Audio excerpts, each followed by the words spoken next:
Chega mais, torcida gloriosa, torcida alvinegra, mais um plantão glorioso nesse sabadão, já sem campeonato brasileiro, graças a Deus. Acabou a palhaçada e agora uma nova história que a gente pretende construir sem interferência de arbitragem, sem interferência política, só dentro de campo, por favor, né? É o que a gente pede.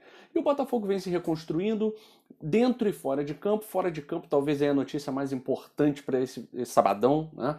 Esse fim de semana aí de Botafogo. A gente está sem jogo, sem campeonato carioca, começa na quarta-feira, mas o Botafogo já apresentou os 3 finalistas para assumir o cargo de CEO, que vai ser o cargo mais importante do futebol do Botafogo e terá poderes iguais ou, em algumas ocasiões, até maiores do que o próprio presidente do clube, Dorcésio Melo. Então a gente fala muito do Eduardo Freeland, né, como um homem forte aí do Botafogo. Agora o Eduardo Freeland vai ter um capo, né, alguém que está superior a ele dentro do cenário do futebol do Botafogo, que vai ser esse futuro CEO. 3 nomes foram escolhidos para as finais, vamos dizer assim, né? E agora cabe à empresa Exec, que é a empresa Headhunter, né, responsável pela escolha do CEO do Botafogo, bem como a Dorcésio Melo, presidente do Botafogo, que também vai participar dessa escolha.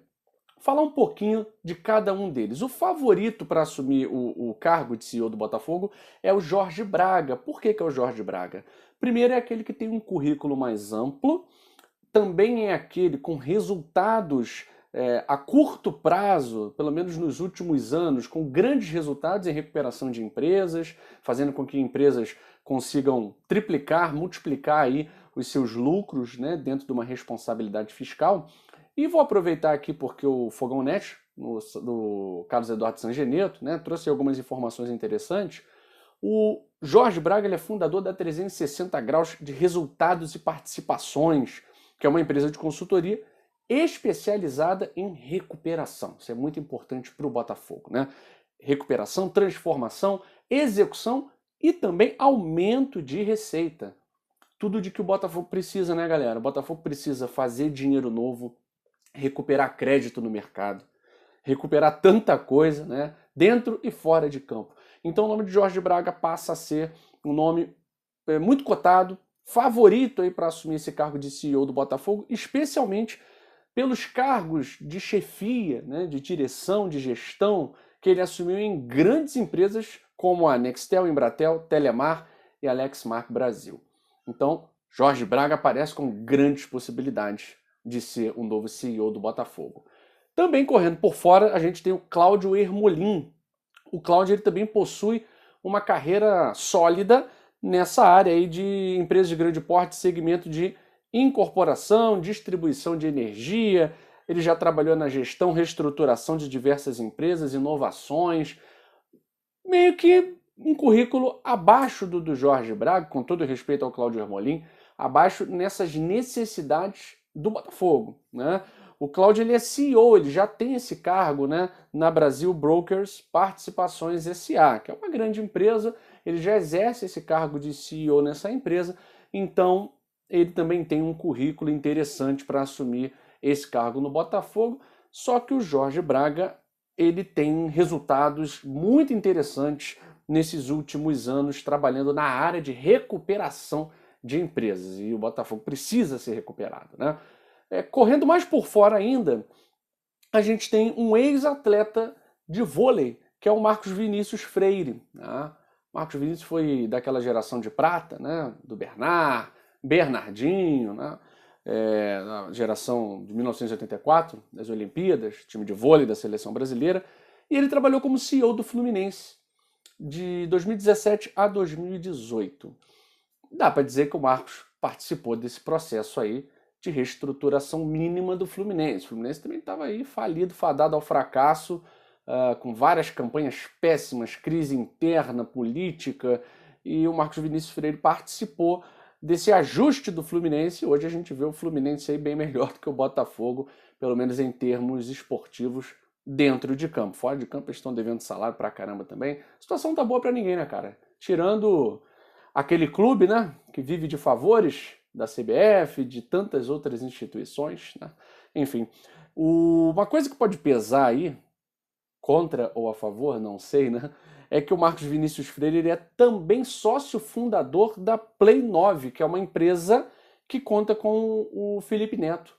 O Felipe Neto, youtuber, todo mundo sabe que é botafoguense, já teve ligação com o Botafogo, trabalha aí juntamente com o Marcos Vinícius Freire, ou pelo menos trabalhou na Play 9.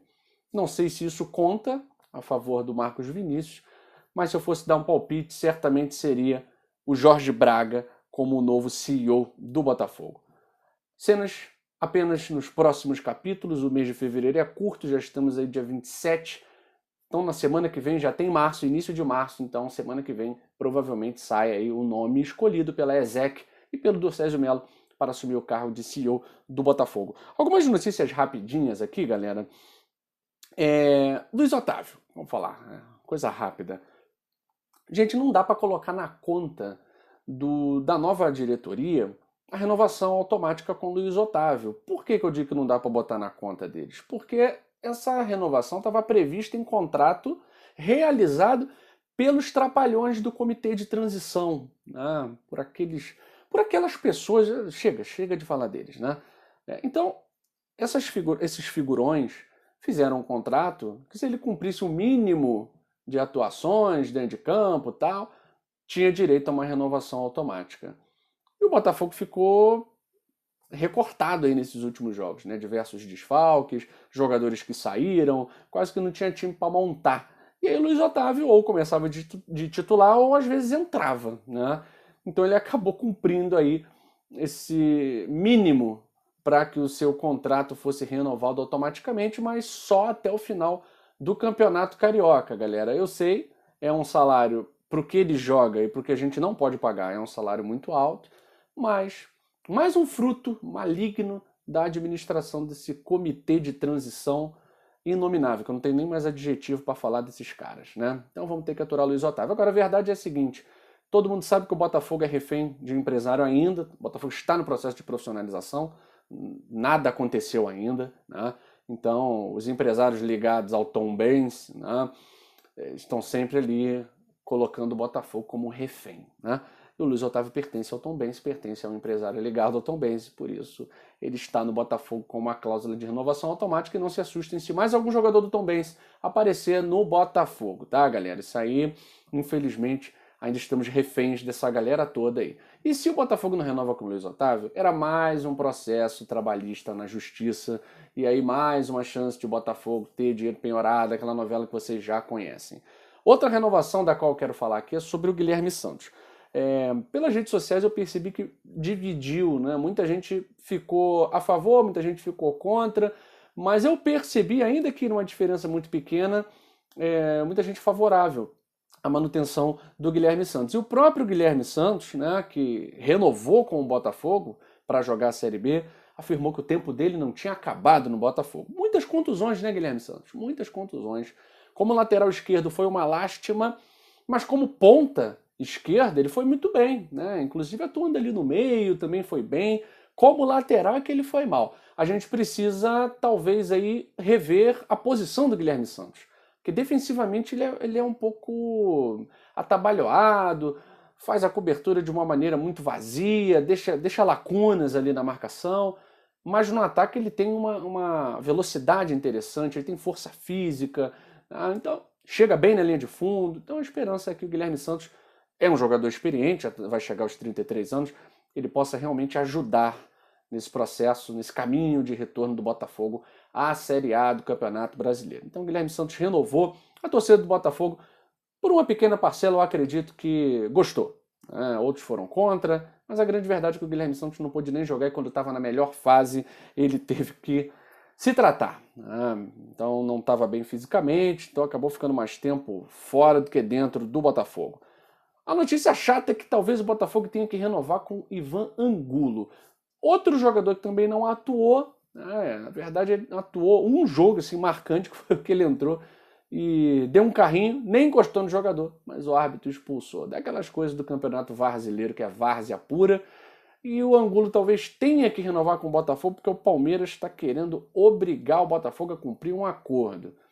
Aí talvez agora seja interessante o CEO, o Freeland, participar de uma conversa para negociar. Não adianta ter um jogador como Ivan Angulo no elenco do Botafogo um jogador que não acrescenta absolutamente nada, né? Então, de repente, vale aí uma composição, negociação, um acordo, sei lá. Que não dá para ter um jogador desse nível técnico no elenco de um clube que precisa acertar em tudo nas suas negociações.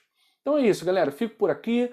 Vocês já viram que o Botafogo acertou com o João Pedro, está acertando também com o lateral Jonathan do Curitiba. São jogadores que a gente espera que possam agregar e fazer do Botafogo uma equipe coesa para a gente conseguir o nosso objetivo, que é o retorno à Série A. Um grande abraço, saudações alvinegras.